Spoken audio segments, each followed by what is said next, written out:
Thank you for joining us with Circle of Divine Astrology. I'm Alex Trenoweth. And I'm Theo Naicker. And we're going to be talking about the year ahead, 2017, so we wish you a very happy new year.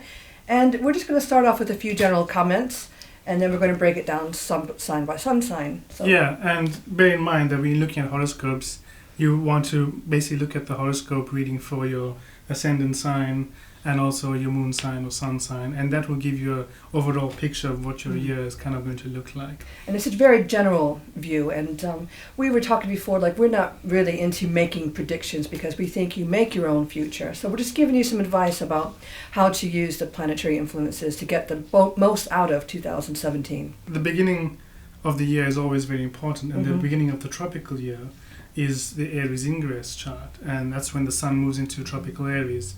And one of the important points about that chart is that it gives us a background for the whole year. And the interesting thing about this Aries Ingress chart is that there's a stellium in Aries. There's a Venus, Mercury, and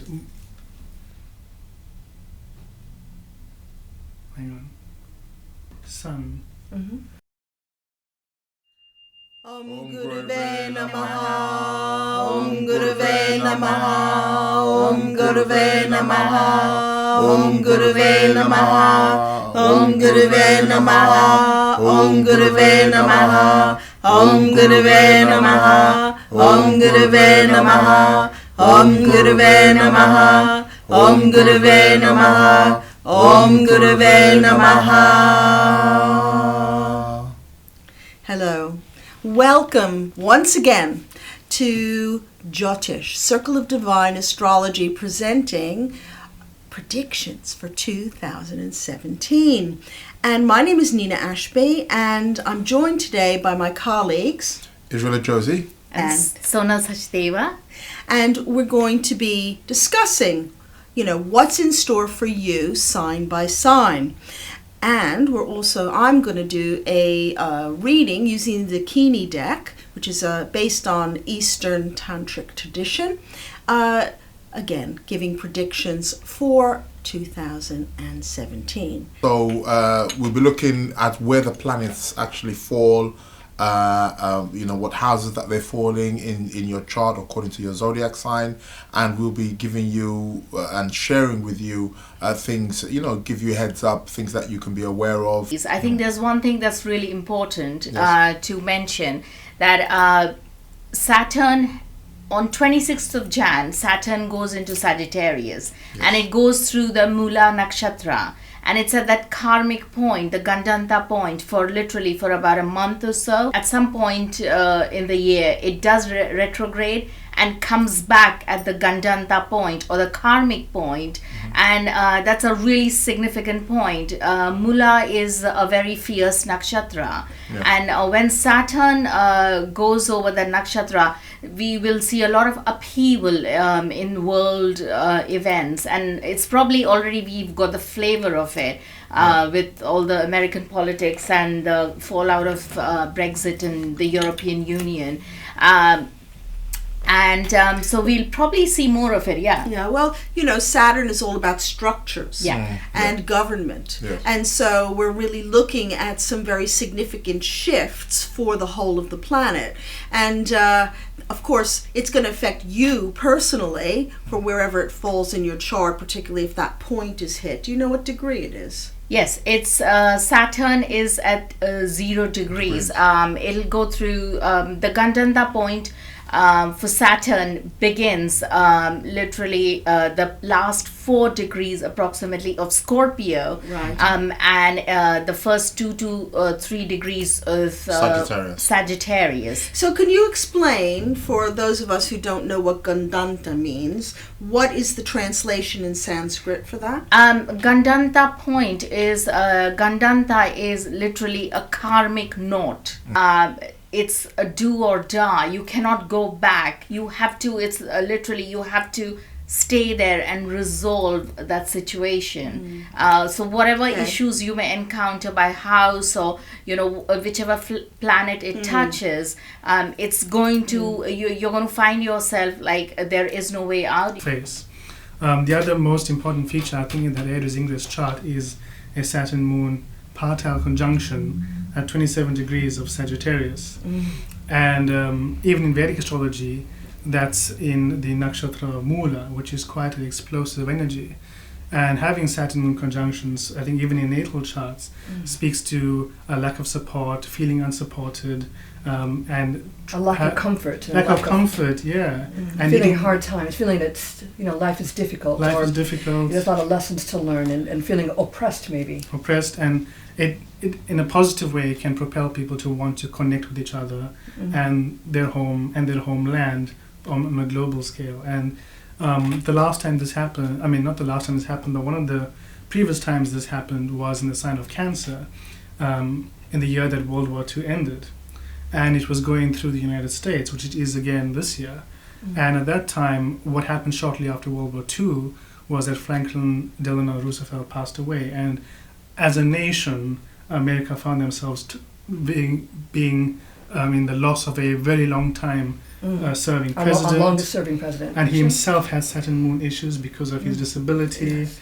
And that marked the beginning or the end of American isolationism in the world. But the March is the only time this year that the Venus is conjunct the Sun, is combust the Sun. Yes. So it's a real purification time for Venus.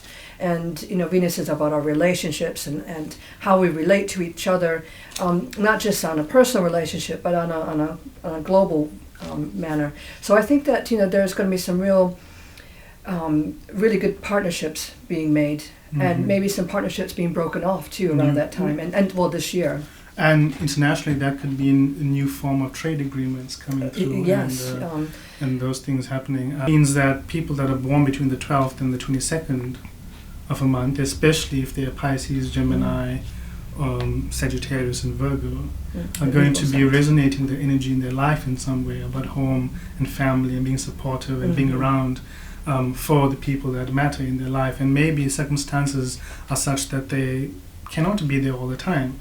So it'd be important for particularly those 4 signs to be proactive about engaging and keeping communication with the family, and just keeping a finger on the pulse with that as the year progresses. Yeah, well, Saturn changes signs at the very end of the year. It moves into its own sign of Capricorn, and I feel in these final months, as Saturn gets ready for that big change, we might see, conflicts involving religion actually step up, as we're starting to see already, because Saturn in Sagittarius questions our belief system, and it puts obstacles in our way for us to refine and organize the way we think about a religion. So, people are becoming maybe more devoted to their religions, but as it moves into its own sign, into Capricorn, I think that, we'll see that relax a bit. We know that as a planet changes signs, there's always some sort of upheaval as it settles into its new sign.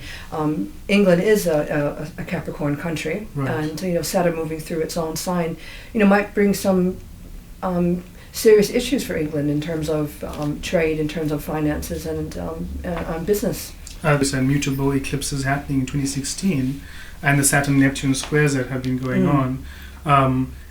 The focus for the year seems to be the Sagittarius question about what is freedom, how do we relate interculturally between one another, and Saturn moving into Capricorn, where Pluto is already, has been for a long time. How can I have my religious beliefs and not offend yours, or the other way around? And how to move that in a constructive way, in a tangible way forward.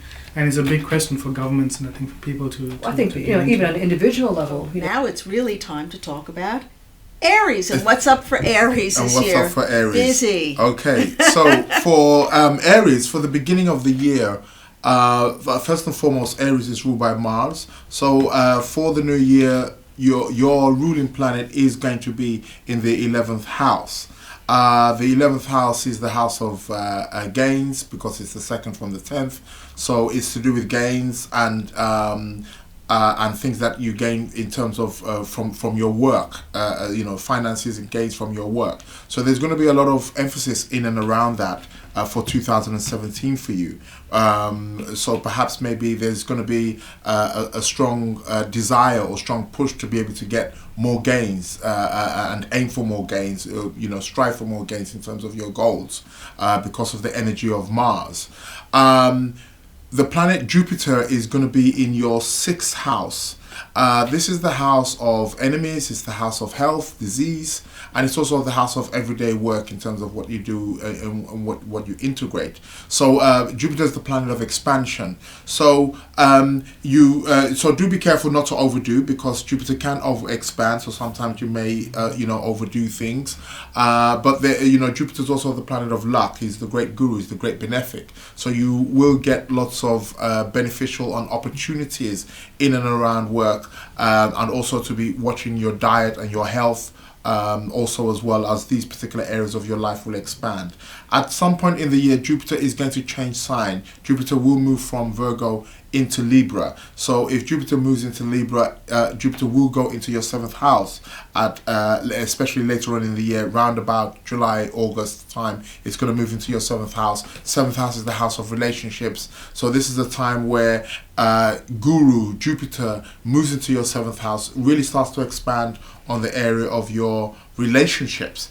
So relationship matters are really going to come into focus for you at that particular time. It may be a good time to perhaps, maybe if you are single, that is, to pursue a new relationship, or if you're already in a relationship, that's, it could be a good time perhaps also to get married as well, as Jupiter does signify spiritual and legal opportunities as well. Can I just interject as well? Don't forget, with this big emphasis on the 11th house and going for gains, perhaps financial gains, promotion, things like that. When Jupiter goes into your 7th, what happens is it's not only about love relationships, it's about business partnerships as well, legal partnerships. So you might feel inclined to start a new business or bring in another partner, and you need to be, mindful of what you do in this period. Yeah. Perhaps also Jupiter is about optimism, and don't be over optimistic, be realistic about who you join in partnership with. Just take a couple minutes just to give a general overall flavor of the year for each of the signs. So we're going to start with Aries. Now Mars, the leader, the ruler of Aries, is in direct motion all year round. So this is highly energized. There's no retrograde motions for Mars this year. And an Aries might find it particularly difficult to get things going. They may be impatient because there's an influence of Neptune that would be playing them up and slowing them down. And I would just say overall, in general, for Aries, just to take it easy, to make sure you understand what you're getting yourself involved in. Try to curb that impulsiveness. I know it's going to be difficult, but you got to try. A good time for you to start, making a fresh start for yourself in terms of making targets and goals and things like that would be on the new moon, which this year, in 2017, is the 28th of April. Things from relationships that they've been having, and how they're sharing the energy with people. As you've just said, the influence of Neptune is coming to play this in particular, but it's something that Aries is going to be working on for the next 3 years to resolve. And 2017 in particular, these lessons from relationships, they may have been sort of blindsided events that just kind of came into the relationship and changed it, or relationships that they didn't see clearly getting into, or relationships that happened on the side that nobody knew about. These are issues that, while Uranus is still in Aries, need to come out, need to be voiced, and need to be expressed, while still maintaining their sort of individuality with that. And work environment is going through major changes, and the work situation will be settling from middle of January onwards. And when it comes to April, I think it's only after April that the financial aspects of what's happened to them since last April will start to be more clear. Taurians, what's up in store for them? Yes, well, Taurus, your ruling planet is Venus. So we're going to be looking at 2017 and what's ahead for you guys. Well, first and foremost, your ruling planet, which is Venus, lands in your 10th house for the start of 2017. So this shows us that there's going to be a strong focus in terms of your public persona, your career, your vocation, what you do in the outer world. There's going to be strong focuses in around that, and perhaps going to be lots of changes as well, as Rahu and Ketu are also running through your 4th and 10th house axis. And I'll be going to be speaking about that. And we also got the planet Neptune also in your 10th house. So it seems like the career area is really strongly focused on, and adjustments are definitely going to have to be made in and around what you do in terms of your public persona, your public image, and things of that nature. Let's not forget, I mentioned earlier on about the Rahu Ketu, being the south node and connected with Neptune as well in your 10th house. There may be a need perhaps maybe to let go. It could be letting go of a job or letting go of a particular position, perhaps in your work. Perhaps it could be that you stay in the same company but you change departments, maybe perhaps. Maybe rebranding. Rebrand, maybe you may have to downgrade, upgrade. It could work in either way.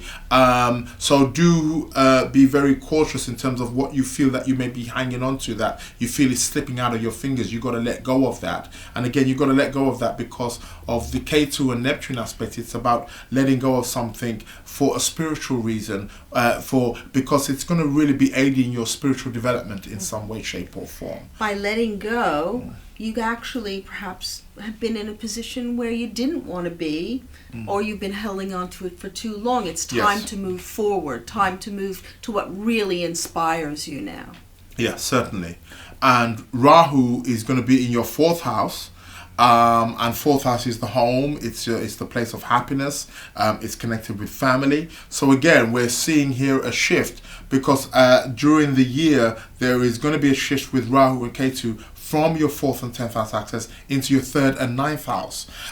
So again, the fact that the Rahu and Ketu are going to be shifting is telling us that there's going to be a shift in those particular houses. So the 4th house, which is to do with your foundation, your happiness, the home, the family, there's going to be changes in and around that too. So perhaps maybe you have to leave the home or change home, which also affects where you work. Or vice versa, you change where you work, so you have to move house. So one of these things, this axis is definitely going to get triggered in some way, shape or form, where you really have to, really start focusing on this particular area of your life.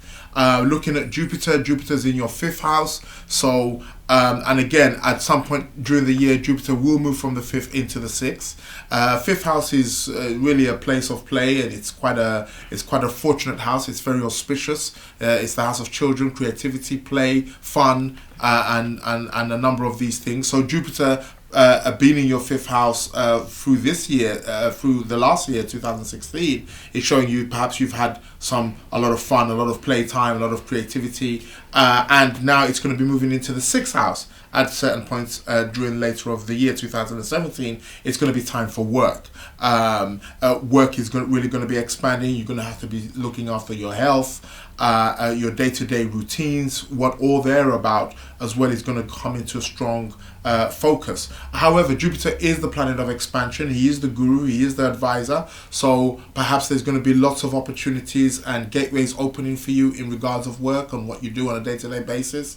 Perhaps you become more spiritual. Again, guru is the advisor, so perhaps needing to get advice in and around health matters or dietary matters are something as well that will come into focus as well for the Taurus.